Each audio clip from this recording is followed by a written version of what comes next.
making sense of the senseless and overthrowing governments that are reckless. May it make sense. Make it make sense.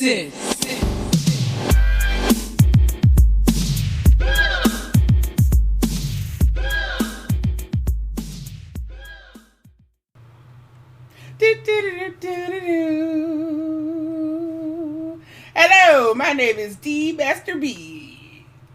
And I'm Travis. And this is the Blackest Black History Report. Hi, everybody. Hello. That Hello. sounded like we was screaming into the void. Yeah, well, it's not exactly a void, but we are screaming. So, thank you all for listening. We are not screaming in a void because we know we have wonderful listeners and supportive listeners.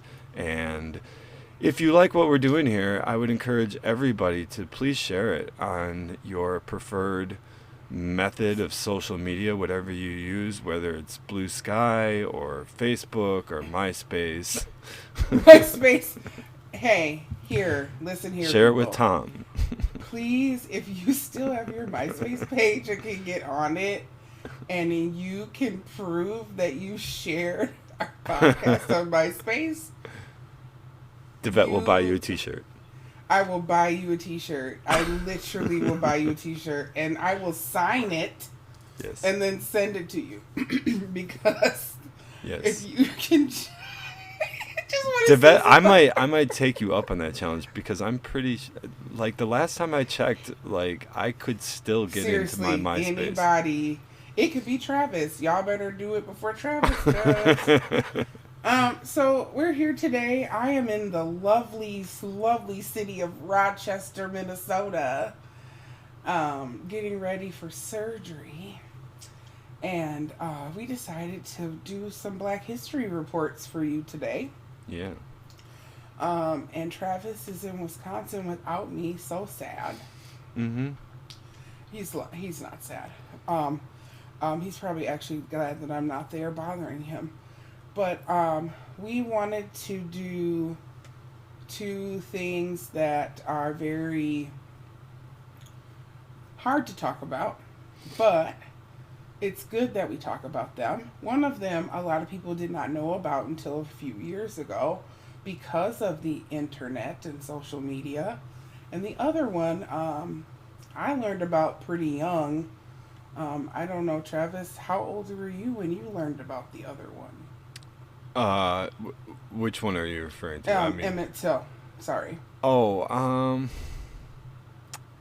when did I first learn about it? I would assume probably in college that I did. I can't remember exactly. To tell you the truth, but so see the age. I was a kid when I learned about Emmett Till. Yeah. And Travis was a grown up. So I think it's very important because I'm a grown up. Yeah, I grew up at some point. You did, yeah. Oh shit. Okay, Peter Pan. So I think it's very important because, like I've said before, is that I'm going to use this to record things that should stay in the public memory, because we have people who are just trying to erase everything out there and throwing people out of the press corps and firing everyone all the time, every day. I mean, it was 7:30 and somebody got fired. Joint Chiefs of Staff got fired tonight.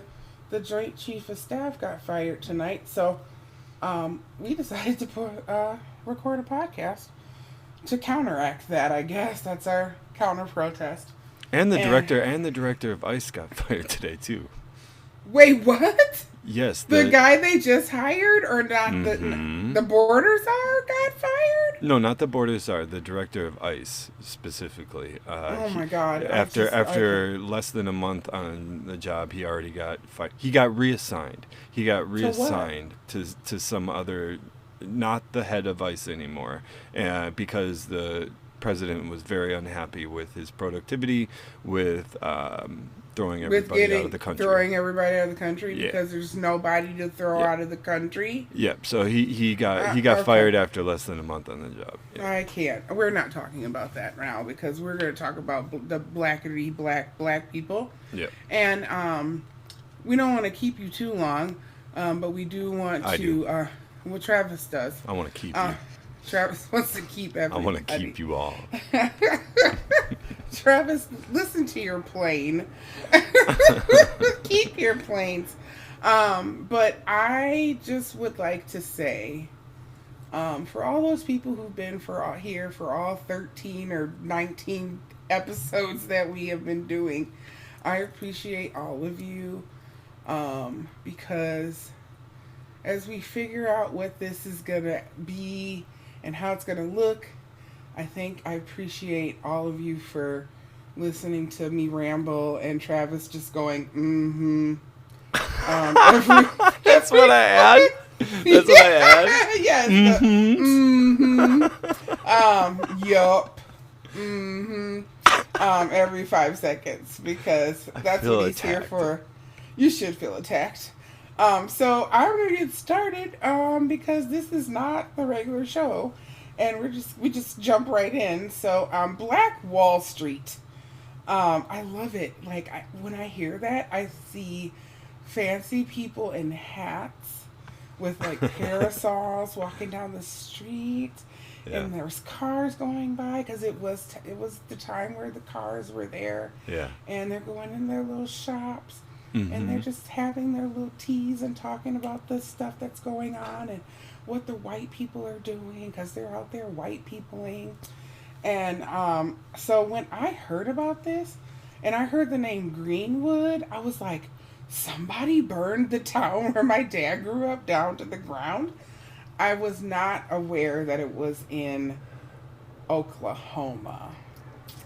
And so this section is called Black Wall Street. O.W. Gurley, Black Wall Street, and the fight for black economic power. Because, they don't want to let us have it. So, what happens when a community, despite facing systemic oppression, builds a thriving economy, but then only to see it violently destroyed? So, we're going to talk about Black Wall Street, as I said, the rise of it, the massacre, and then like how it's shaping our fight for racial and economic justice today. So first we're going to talk about the visionary, who is O.W. Gurley, and what his vision was. Excuse me. And we're also probably going to talk about what happened to him after it burned to the ground. So Ottawa Gurley was born in 1868 to formerly enslaved parents. He grew up in Arkansas at the time where there were no opportunities really for Black Americans because it was Jim Crow South. But he was very ambitious. He became a landowner and an educator. And he had a small stint working for the federal government. But he just wanted greater things, and he saw the potential for more for himself. So at the turn of the century, Gurley moved to Tulsa, Oklahoma, and he was able to purchase 40 acres of land. But this was not just any land in Oklahoma. It was he intentionally set aside the land for Black people to build wealth, free from the constraints of economic. What am I talking about? Free from the constraints of white people. Okay. Like, that's important. Like, white people's control. What'd you say, Travis? No, I just said, say it. Yeah. Free from white people, okay? He then opened a boarding house to help Black migrants get on their feet. And then he provided loans to entrepreneurs because the white banks wouldn't. And then because of this, lots of Black professionals and business owners flocked to Greenwood, and then it turned it into like this self-sufficient powerhouse of just greatness of everything for Black folks. So by 1921, Greenwood had over 600 black-owned businesses, including grocery stores, banks, law firms. There was a black-owned bus system. There were so many black dollars being circulated within the community that it was starting to build generational wealth at a time where it was just like black success. This is going to sound familiar, everybody. Was seen as a direct challenge to white supremacy. And it's amazing that he did this in like the course of like 20 years, right? From Yeah, buying the land to have which really doesn't. I mean, think about it. It that's about the amount of time that it could take, Yeah. if because this is like mutual self-interest, right? Mm-hmm. And this is also an example of mutual aid, right? Right. So I start, and then I help 2 or 3 more people who then Right. help 2 or, you know what I mean? Right. So we're building this community Right. together, Right. together forever. Okay, so everything's going great, and everybody's happy, and the black people are minding their black-owned business. I say that all the time, right? Travis thinks it's funny when I say that, but I'm It's just funny. like, he's like, what are you doing? And I'm minding my black-owned business, because I am. Like, I'm not, me and Travis had a business together, right? But, like, at that moment, I'm just minding my black-owned business. Like, I'm not doing nothing. And so, everybody in, minding their black-owned business, the Tulsa massacre decides to happen. And so there's this quote, but as we know, that success came under attack. So on May 31st, in 1921, this was so funny to me, fueled by racial resentment. Like, what is racial resentment, Travis? What does that even mean? Like, how?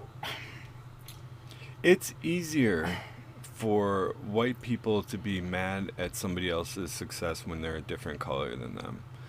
And they can be more open about it and then generalize the person that they're mad at because they are different looking than them.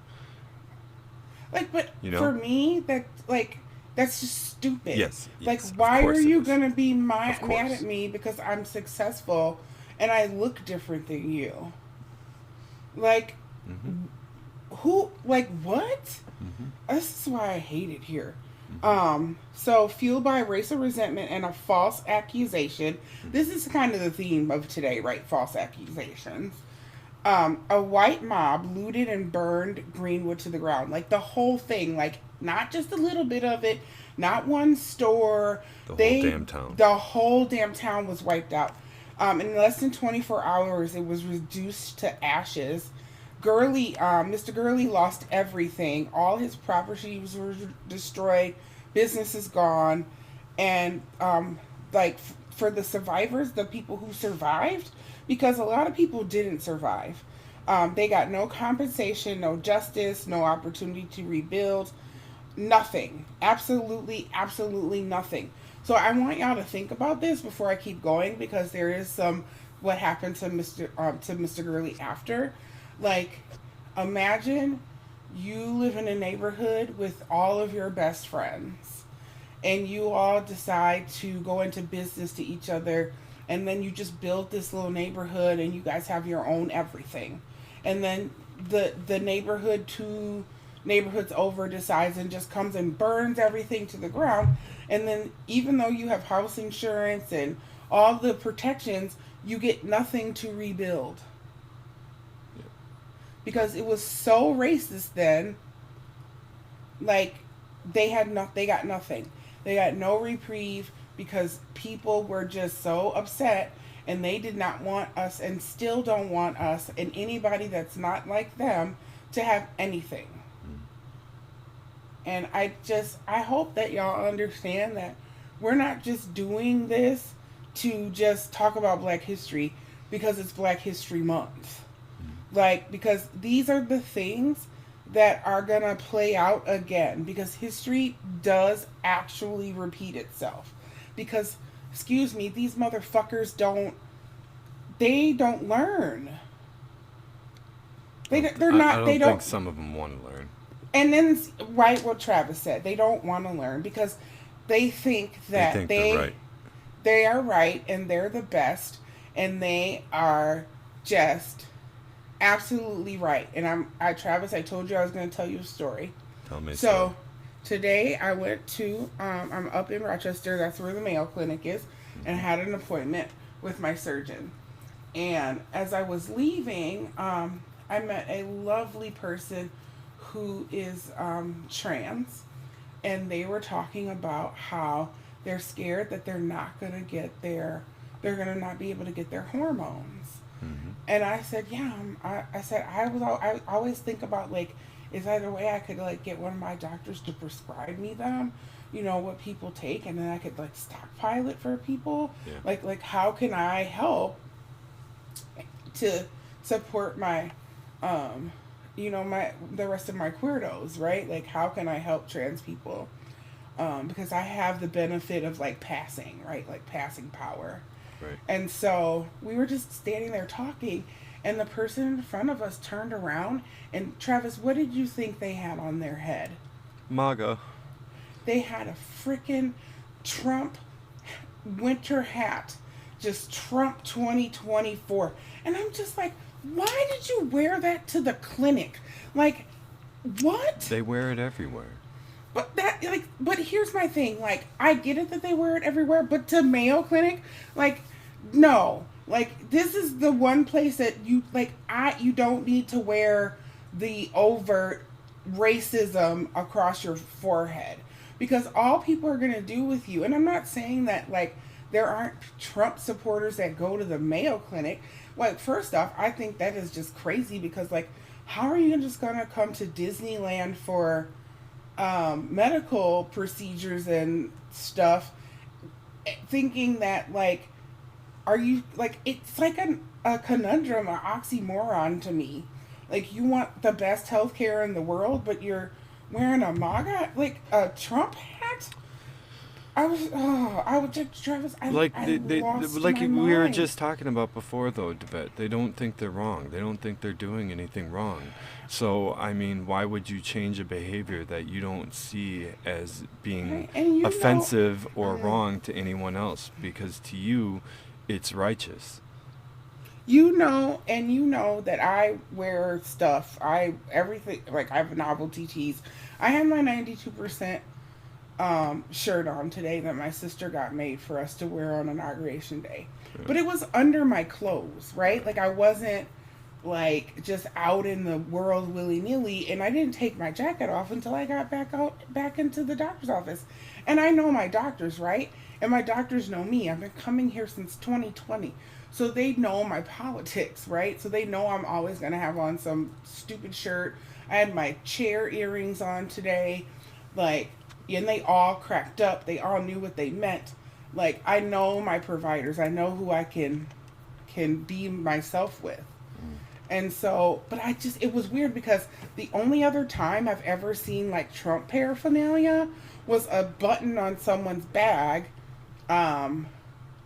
during, like, 2020, like, right around the election. Mm-hmm. And it was a staff member. Mm-hmm. But, like, it just doesn't make any sense. Like, we can all have pie. Like, you know what I mean? That whole pie analogy, like, you know, there's more pieces of pie. I like pie. I love pie. I wish I could have some pie right now. Okay, so what happened to Mr. Gurley? What happened? So he left Tulsa. Mm-hmm. You know, some people stayed. He went to California. He specifically Los Angeles. And he continued to work as a community leader and entrepreneur. He never gained the level of wealth he once had in Tulsa. But his, you know, legacy of Black economic empowerment lived on. I mean, because he was like I wish we could study his economic plan. Right? Like, I wish we could, because it was a good model. Do we not have records of, like... That's a road that I did not have time to go down yet, but I Okay. think it would be cool to see, like, Yeah. like what we could find. Mm-hmm. And so, a big thing that when I was doing my research to get this together, I found it said his story reminds us that Black economic success has always been under attack, but it also shows us that Black resilience is unstoppable. You know what, Travis? You know what I want? What? To not have to be resilient anymore. Like, when is that going to stop? I know. So, there's a couple other things I wanted to bring up before we get to the call to action, because you know I'm trying to get y'all on the other side of this mic to work, because this sitting around waiting for someone else to do it is not going to do it anymore. Nope. So if we fast forward to today, we see the efforts of that destruction, right? Like the destruction that happened in Tulsa. The racial wealth gap remains. Just, it's like, I'm lucky because I do have some small generational wealth within owning a house. So like when my mom passed away, me and my sister inherited her half of the house, right? And then when my dad, unfortunately, whenever he goes to join mom, my sister own our parents' house together. Awesome. And there's Black people out there who say they say that they can't say that, right? I can't And say so, that. right, and then Travis can't even, like We lost our family home about 10 years ago.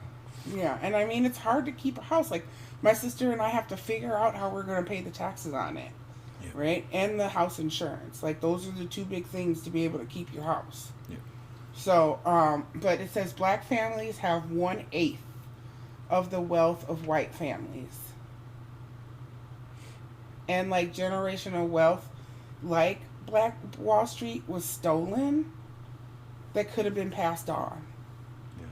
And then there's just been policies like redlining, predatory lending, the employment discrimination that apparently white people are now experiencing because of DEI, whatever.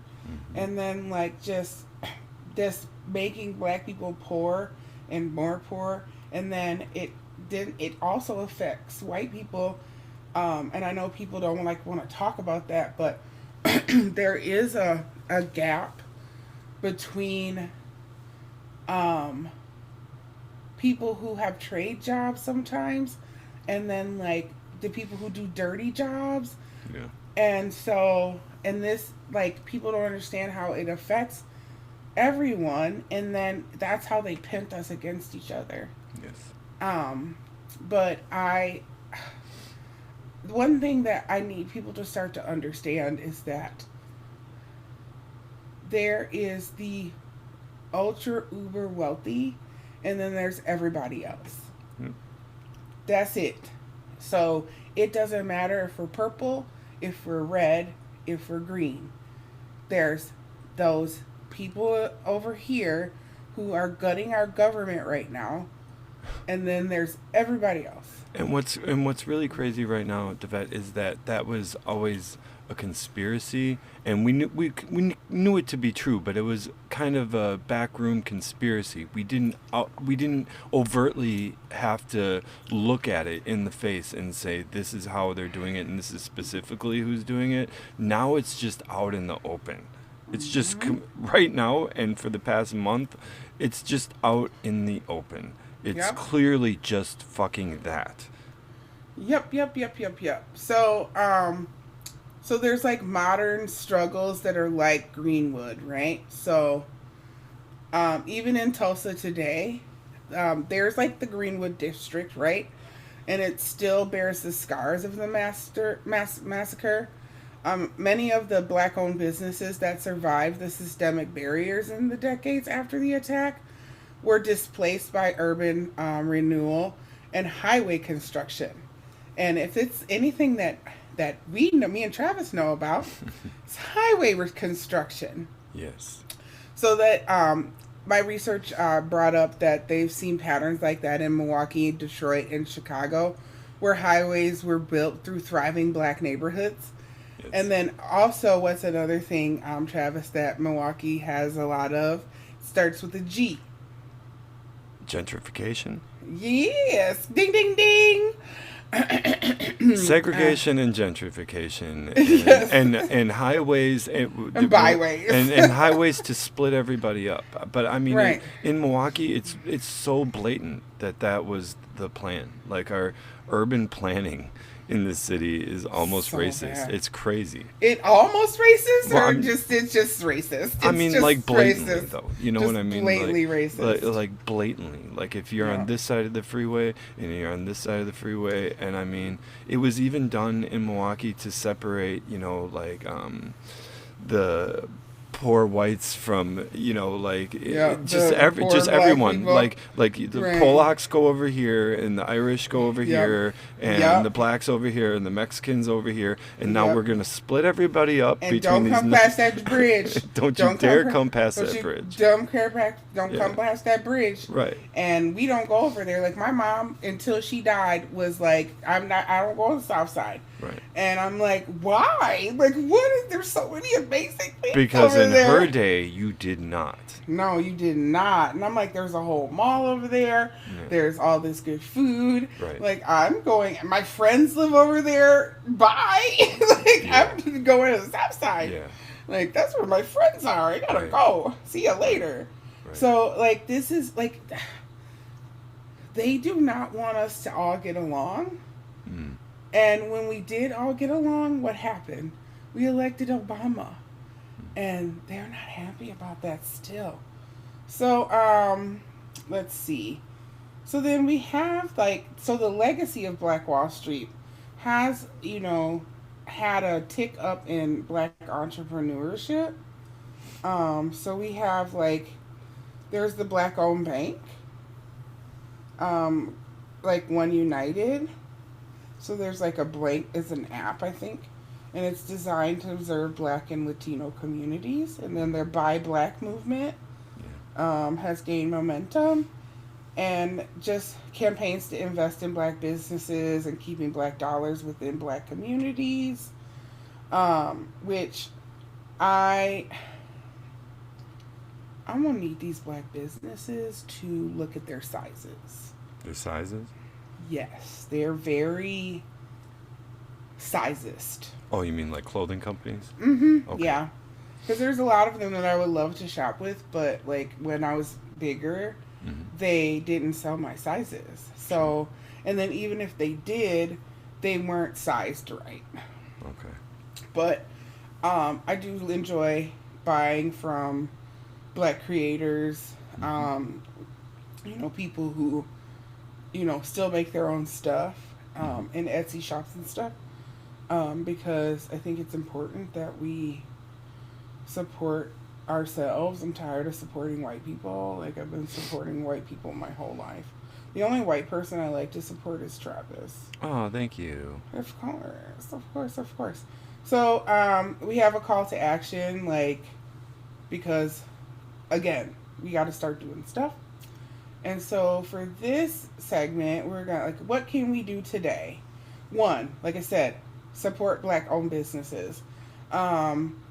I challenge everyone who has no melanin to pick a Black-owned restaurant in wherever you are or you live. That means you're Russia. Find some Black people. Okay. Hi, Russia. What's up, Russia? Find some Black people. Okay, and then where do we else? Jessica Nelson. You can find some Kiwis or something, some native people of Australia. Hey, Jessica. And then where else is it out of the United States? Ireland. Ireland. Hey, fellow Irish people. There's Black Irish. I'm Black Irish. Go find some Black Irish people to hang out with and have them take you to wherever they like to go eat. And then it's one more. We have 4? Is there just 3? Well, I mean, including us. So 4. 4 out of the country? No, including the United States. We're in 4 countries right now. Okay. So, and then everybody in the United States, you can go find a black-owned business that is food-related to go eat at. They're everywhere. Everywhere. I'm gonna say in Milwaukee, y'all go eat at Mr. Perkins. If you've never been, the best time to go is on Saturday. Why on Saturday? Because that's when it's the busiest, and then there'd be like all the old men in there talking about the craziest stuff. Like, that was like the best thing, and I have to admit, I think Mr. Perkins is closed, but you can find somewhere like that to go. There's tons of places in Milwaukee to go get breakfast. But like, that was always the best because our dad would take us like once or twice a year with him to go to Mr. Perkins on a Saturday, and it just would smell like old men, like old black men, and Brute and like Aramis, because those are the things that they would wear in the 80s.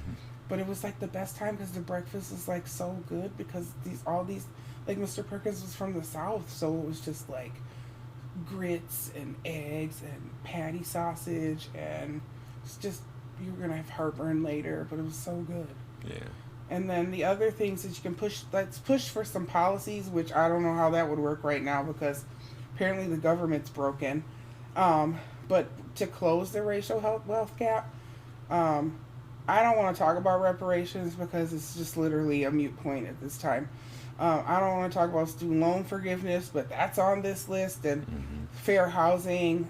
We can keep educating ourselves about the history of black economic suppression, which I'm always up to learn more about, and then our resilience, and then also keep remembering Black Wall Street.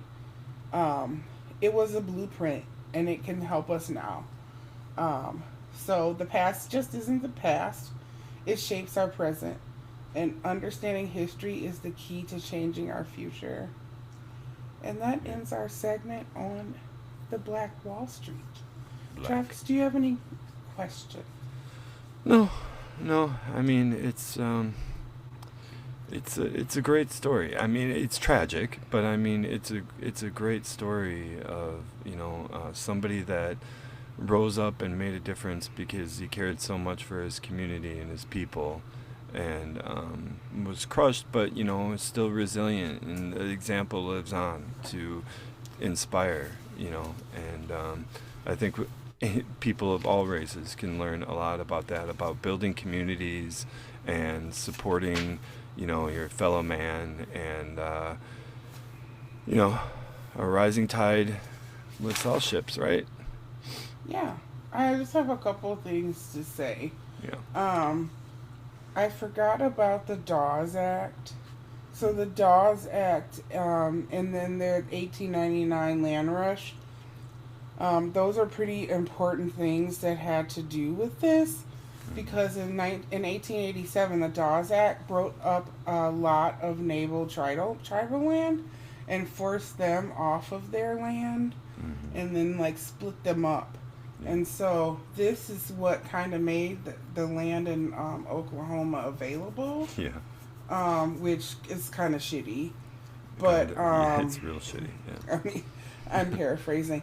Also, if you don't understand like the 1899 Land Rush, I have a movie for all of you to watch. It's called Far and Away. Yes, like the Enya song. And yes, Tom Cruise was in it, and yes, Nicole Kidman was in it, and it's like as long as the Titanic. But it's a good movie, and it's better than Titanic. Yeah, it is better than Titanic. Almost every movie ever is better than Titanic. Travis is not a fan. Sorry, not sorry. Sorry, not sorry. Travis is not a fan of Titanic. I got tricked into seeing Titanic on a date. I'm sorry. That's okay. I do actually appreciate Titanic, and it is one of those movies that I watch when I don't feel good. Because you could just let it play, and you can just wake up wherever it is, and you'll know exactly where you are. Like, you're like, oh, it's that part. Oh, tell me, Coach. I have one of those love-hate relationships with James Cameron in general. Oh, and why are we... I don't know. I'm just... What is happening? What happened? It was like, we sounded like robots for a minute. Oh, maybe to you. I think it's time. I think it might be on your I end. don't know. I didn't hear nothing like that. Oh, that's bad. No. Travis, should we take a break or should we just power through? I'm okay. I'm okay. If you're okay. You okay? Do you need a break? I'm okay. Okay. No, I'm I don't okay. need You're a break. okay. I'm just- If you want to dive right into the okay. part 2, I mean, Why don't we steal away? Why don't we steal away into Emmett Till? Emmett All Till. right, Emmett Till. So before we start, Emmett Till is a very close and personal story to my family. My father grew up in Greenwood, Mississippi. He was 7 the summer that Emmett Till came to Money, Mississippi. Now, what I need y'all to understand is Money, Mississippi is the size of my fist. It was not a very large town to begin with, and what was of Money, Mississippi is now absorbed into Greenwood, and it is only commemorated by a plaque.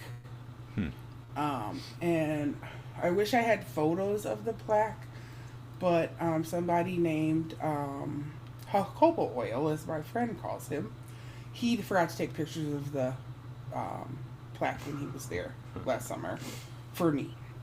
Emmett Till was a young boy who was 14 years old, who was brutally murdered in 1955 by these assholes who listened to this other asshole white lady who lied. A little side story, the first time I went to the Blacksonian, and that's what I call the African American History Museum in Blacksonian? I call it the Blacksonian, yes. Isn't that cool? It is. Blacksonian. I like it. Thank you. I sat at his casket for an hour because I just couldn't get up. I just couldn't move. Like, the air in the room, because it's the original casket. Yeah. They dug it up. Right. Like, his mom had them dig it up, and she donated it to the museum. And then they put him in something else and reburied him. That's how freaking serious this woman was about people remembering what they did to her child. Yeah. Okay? So, because this is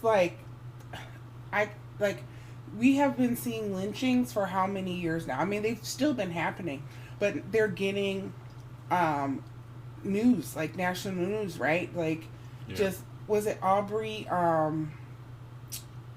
Who was the young man that was running and the guy gunned him down? Like, that was a lynching. Lynching is not just people getting hung, and we're gonna dive into that.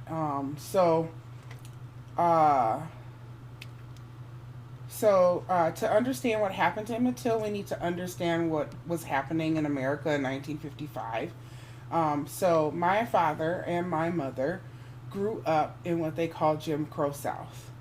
It was a world where black people were treated as second-class citizens, where segregation was the law, and where a false accusation from a white person could mean the death of a black person. And I mean, not because they had a jury trial, and not because capital punishment was legal. It literally meant there's a mob, they're gonna come, they could burn down your house, they could hide your children, hide your wife, because they're coming for you. And then here's the thing, it just wasn't in the South either. Racial terror existed across America. And here's the thing, like, I want people to understand the North was culpable too. Like, they tell us that there was no slavery in the North. Yes, there was. Yes, there was. So from 1882 to 1968, Travis, how many do you think that documented lynchings there were? Between what years? 1882 and 1968. Documented. Lynchings, yeah. Jeez. It would be a total guess, but I would say 500. 500? I don't know. You're lowballing. You know? 4,700. I'm wondering how many were documented. You know what I mean? 4,700. Okay. Okay? Yeah. And then this other number that I got, there were 3,446 of them were black people. Mm-hmm. So that's 73% of them. Mm-hmm. And they were mostly done by white people, and they faced it no consequences. Yeah, of course. So, there were no legal protections for black lives. Because it was built to do what? Uphold white supremacy. Because everything is about what? White supremacy. And people get mad when you say that. You gotta whisper it. I whispered it? People get mad when you say that. So who was Emmett Till? So he was just a kid, right? He became a symbol, but he was just a kid. He was raised by his mother, Mamie, and she instilled in him being independent and pride. And as black people do, they send their kids to the South in the summertime. I went to see my grandmother every summer for a week, at least a week, in the summer. And it was always in August. And if I don't know nothing about the South, it's hot. It's so hot. And so he took a trip to Money, Mississippi to visit his relatives. Routine summer visit, right? And so on the 24th of August, Emmett went to Bryant's grocery store, which is the grocery store in town. It was owned by a white couple, Roy and Carolyn Bryant. Miss Caroline then later claimed that Emmett whistled at her, which is, you don't whistle at white ladies. You don't even talk to white ladies. You don't even look at them, right? And we now know this was not true. She admitted that this did not happen. And this was set off the chain of events. So a couple days later, in the middle of the night, Roy Bryant and his half-brother, J.W. Millam, kidnapped Emmett from his uncle's home. So this little boy was at home, minding his black-owned business, and gets kidnapped. They tortured him, beat him beyond recognition, and his eye gorged out. And then they shot him in the head. They tied a 75 cotton gin fan around his neck with barbed wire and threw his body in the Tallahatchie River. Now, if I'm... Tallahatchie, sorry, I can't talk. Now, if I'm not mistaken, that might have been the river my dad was baptized in, but I'm not sure. Because when I was 12, we took a trip to Mississippi. And I will never forget my dad yelling at my mom, or my mom yelling at my dad, telling him that we were leaving Mississippi because this is the worst trip ever. Mm-hmm. Travis, it was so hot you could see the heat. Mm. Have you ever been anywhere where it's been that hot, where you can see the heat? No. Travis, I don't recommend it. And then, it was the first time I ever heard somebody call my dad boy. And I was like, who is he? Who's a boy? Mm-hmm. I was old enough to understand this place is weird and I don't want to be here anymore. Yeah. And my mom had it. She couldn't handle it.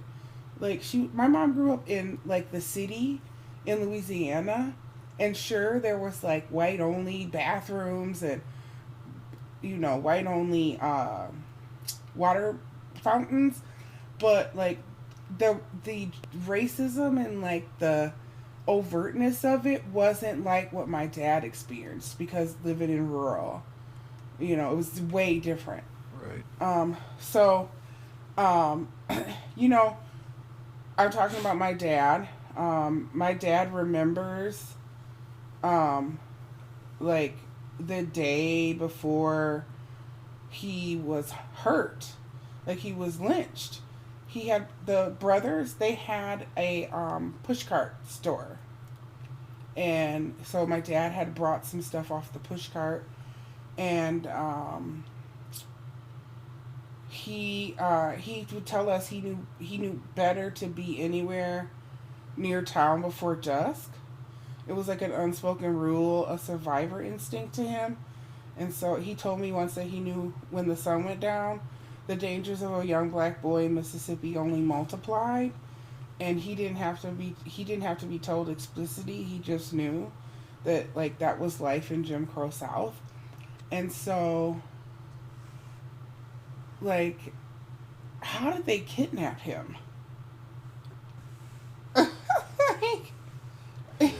How did they kidnap him? And so, Mamie Till had made that decision, right, to have his casket being open because she wanted the world to see what they did to his son, to her son. And, Jet Magazine had published those photos. And I always remember seeing the photos and then, like, seeing his eye all engorged. Yeah. And was like, what did they do to him? And so this was one of the first, like, photos and images that people from the North got to see of, like, racial violence. Modern day, yeah. Yeah, modern day racial violence. And it kind of was one of the catalysts for the civil rights movement. Yeah. And then one of the other things that I thought about is, like, older men and their fear of white women. Yeah.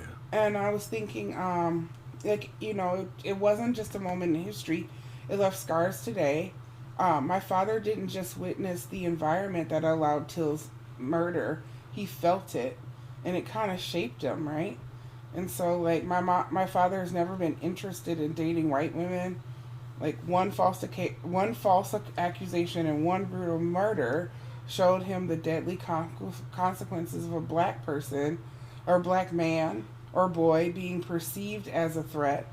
And it wasn't about just dating. It made him deeply skeptical of white men, too. Because he saw firsthand how quickly a lie, a glance, or just being in the wrong place at the wrong time could mean a death for a black person. And this is, like, what systemic racism does, right? So it oppresses us, it traumatizes us, it forces people to move differently, to love differently, like how we navigate the world, our hyper-awareness that never really fades. Yeah, and the people that speak against systemic racism, I don't think they really understand that. I'm not claiming to understand that either as a white man, but I do at least get it. I get that there is systemic racism and how it affects people, and that the people that deny it, I think they're looking at racism on its most base level on, are we calling these people names, and are we lynching people? And if we're not doing that, and everybody has their equal opportunity, to pull themselves up by their bootstraps, all of a sudden there's just no systemic racism at all, and any feelings that you have. They don't understand the systemic part of it. Yeah, like, right. They don't understand that word systemic. Right. They just see the word racism. Right. And then they don't understand what racism is either, because they think we're talking about discrimination. Right. Or being bigoted, right? Right. Or just calling somebody, like on the most basic levels of what racism is. Like, we're not lynching people and we're not calling people the N-word, so there's no racism, right? Right. And then as if we've got no laws against it specifically that say 2/3 of man or anything like that. So we're not racist. Everybody has an equal shot. There's no everybody's happy and we can just do whatever we want. Yeah. No. Fuck off. Right. Like, I also was thinking about, like, how many other black men of his generation and generations before and after were shaped by the same fear. And I just, like, and how many times I've had to tell somebody just to calm down, like you're okay, like you're safe, like the anxiety that Jacob has, like because he was never given the tools to really take care of himself, or like and it's not his fault. Like I tell him all the time, none of this is your fault. You're doing the best that you can. Like, and I feel bad because at one point, like maybe I did make him feel like it was his fault that he's how he is. But the more that I thought about it, he has never been allowed to exist in this world as his true self, and then he overcompensated it by trying to be so far to the other way that he made more problems for himself. And so, like, I think men, particularly have a hard time, not harder, but hard time because of like toxic masculinity, and then we have this like supremacist culture, and like so white men and black men are pitted against each other, and then we also have to they have to deal with like I can't completely be me because I have these feelings and I'm not taught how to handle them.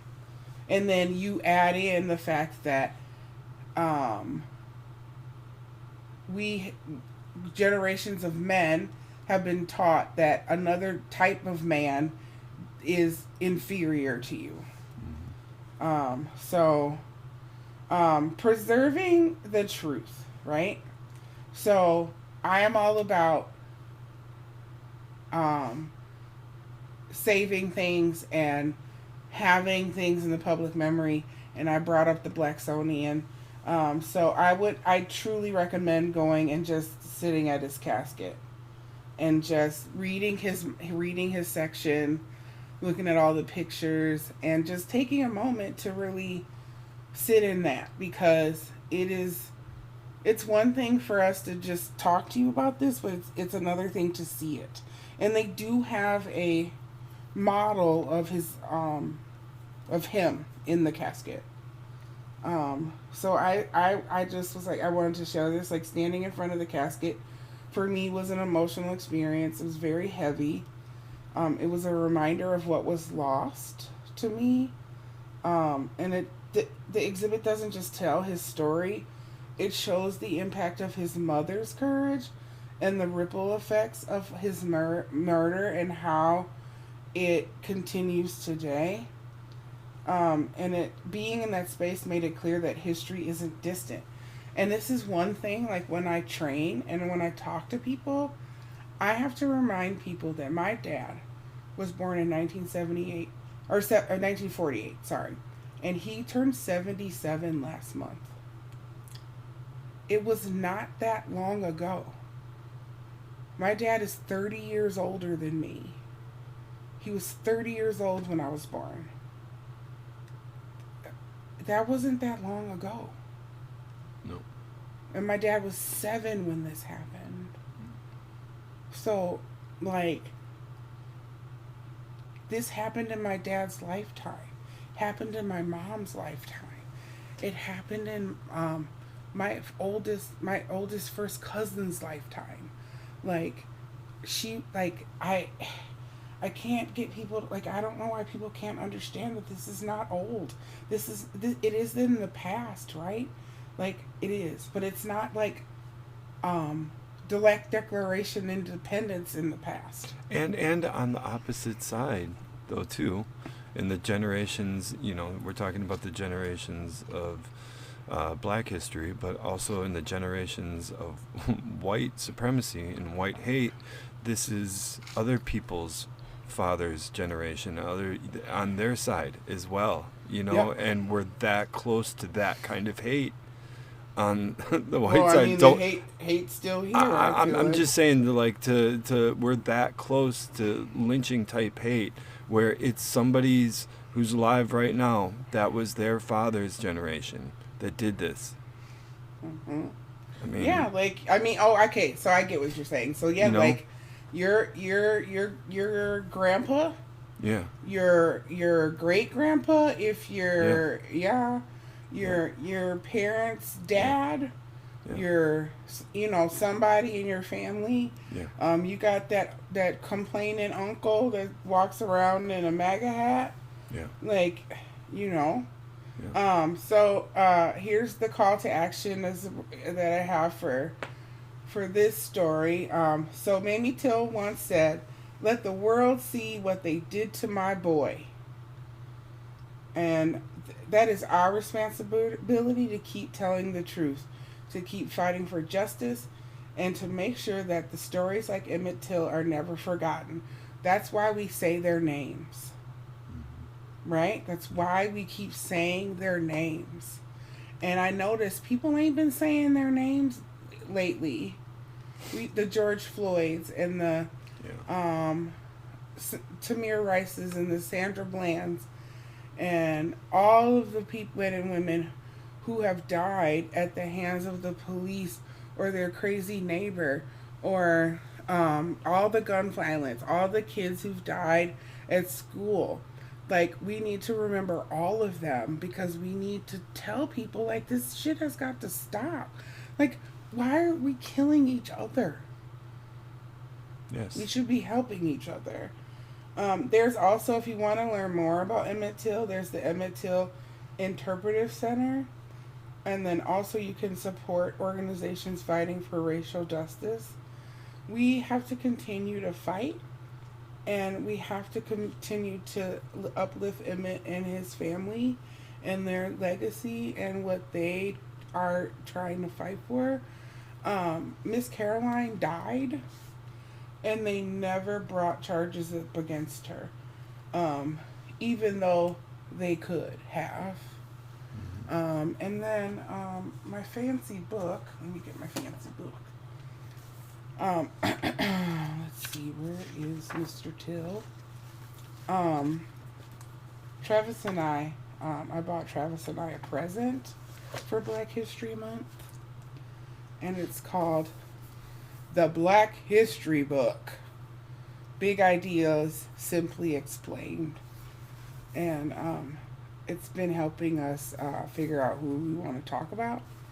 And it's such a cool book. If you like books or you got kids that you want to teach about Black history. Because they're not going to get this kind of education in school. No, absolutely not going to get this. They'll mention it. But, yeah. you know. Maybe not for too much longer. Yeah, right. What was it? There was something in here. That I wanted to... Maybe that was not. Maybe I lied. It's not in here. This isn't what I was looking at something else. Never mind. I lied. But this book, I got it from a place I'm not going to say because y'all will get mad. But I love this book. I can't even tell you. There's not one single author. But it's like a collection of people wrote it. And but it's like this big ideas, but there's the art book, the astronomy book, the literature book. I want to get the literature book. There's the movie book, but this book it starts at like zero time. It's like prehistoric, before 1 CE, and then it goes to now, and it's just such a good book. And we've just been picking,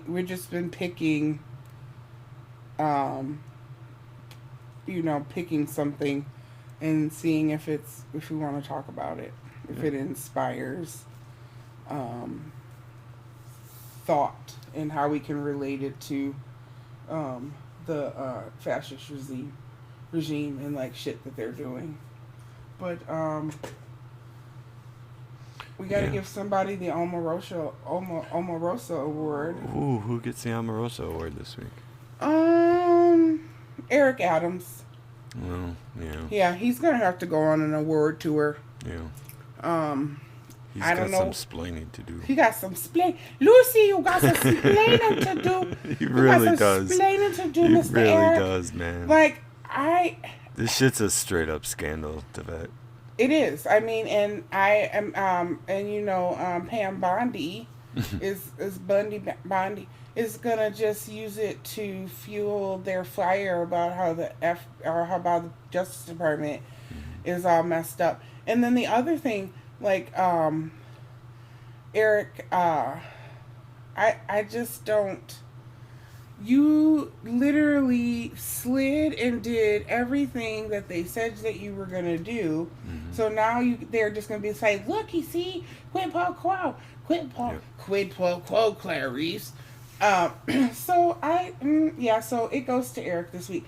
Eric, I hope you get a good talent agency, because you know the Obamas just signed with CCA. They're all over there. They just got there. They're getting ready. They're getting ready to tell it. There's a reason why they went to that specific one, and somebody else signed with them too. Like one of their staff. Something big is about to happen, because since when do they announce when people sign with agents like that? When presidents like. So I don't like who else has agents? You sign with an agent because you plan on doing something, you know. So whether it's they've already been doing stuff though. I know, but when you have some kind of project coming up that you really need to, you know. And it wasn't the Obama, was it? It was Kamala and Joe Biden, wasn't it? It wasn't the Obamas. The Obamas got their own production company. They've been making movies. Well, whoever it was, they signed, and I'm excited to figure out what they're doing, because. Yeah. Again, the Democrats are awfully silent. Sure. Awfully silent. Except the ones that aren't. And I know there's this guy who he got threatened by the Department of Justice. He's being brought up on an investigation for calling out Elon Musk. So, yeah. So, I mean... Who is not part of the government. Let's all remember that. All remember that he has like no official authority or job with our government, okay? No. But he's working for the I just don't understand. He's not they're saying he's not even in control of Doge. So he's not even But Doge isn't even real. It's like I know. And he explains that and laughs about it too. Come with me and you'll see. It's bizarre, man. It's bizarre. I've never seen no shit like this before, man. No, yeah, because Travis, we've been alive for almost 50 years, and it has literally never happened. Never. In the history of our lifetimes, nor our parents. Never. Because they have, like, my dad has 77 years covered, yeah. and he was here 30 before I got here. Right. So in his 30 years of life, he's not seen that. He ain't seen no shit like this. No, I mean, he's like, I saw racism and, like, all these other things. And he's like, but not this. This is some other shit. This is some New World Order shit. New World Order 100%. And we are going to tell y'all all about it every time we can get a chance. And Travis is ready before 9 p.m. Fucking giddy to talk about New World Order shit. Oh, well, we're not there, Travis. Remember, you want to buy me a board and then give me orange string. I'll get the damn board, man. I'll put all the connections together. I don't together. need a board. I don't need the board. I have all the connections. And one day we're going to talk about it. But we're not going to talk about it until we have all of our ducks where? In a row. In a row. But when we start doing videos, I really would like the backdrop to be a big-ass map with some strings. We can make that happen. And we can make all the connections. We can make all the connections in every episode and put a new string on the fucking board. Yeah, I hope everybody will be along for that ride. Also, before we go, we're going to start having tea parties, and we hope some people will come and be a part of our tea parties. We're going to have tea, and we're going to have conversation and maybe people can write poems and I was sing us thinking. little songs. I was thinking. I know you're really. You Well, know we'll what talk I about. wonder? We'll talk. We'll talk about. I want to go and make noise somewhere, Yeah. but they say Yeah. I can't do that. So We will. maybe a tea party. Somebody can We bring will. their guitar. We're gonna make lots of noise. Bring their guitar and We're gonna strum make it. lots of noise. Strum it. Rich, bring your guitar. And we can sing Tiffany songs together. And some I don't Woody, even and know some if Woody we're- Guthrie protest Yeah. songs. Yes, but everybody, if you pray, if you think good thoughts, whatever you do, please do that on Monday as I go get 5 holes poked in my belly, and I am gonna be great on the other side because Yep. I'm about to be outside all summer. Yep. Make cool for the summer. Travis, Yes. have a good night. You have a good night as well, and thank you all for listening to our podcast. Follow us on all the stuff. Follow us on all the social medias, and you can go to TeePublic and get a T-shirt, unless you can also win one. MySpace. It's the MySpace challenge. It's the MySpace challenge. So if you can share our podcast some way on MySpace, we will get you one of our podcast T-shirts in whatever size and color that you require. And I will sign the back of it. Yeah, I'll sign it too. Oh, Travis is gonna sign it too. Oh, maybe he'll write "I'm Barry White" on it. I'll put on lipstick and kiss it. What? Look at y'all. Y'all better get it in. Like, MySpace it up. Get us on the MySpace. Exclusive. We Yes. love you guys. Drink water. Make sure you stand up every 10 minutes or every 50 minutes after the hour.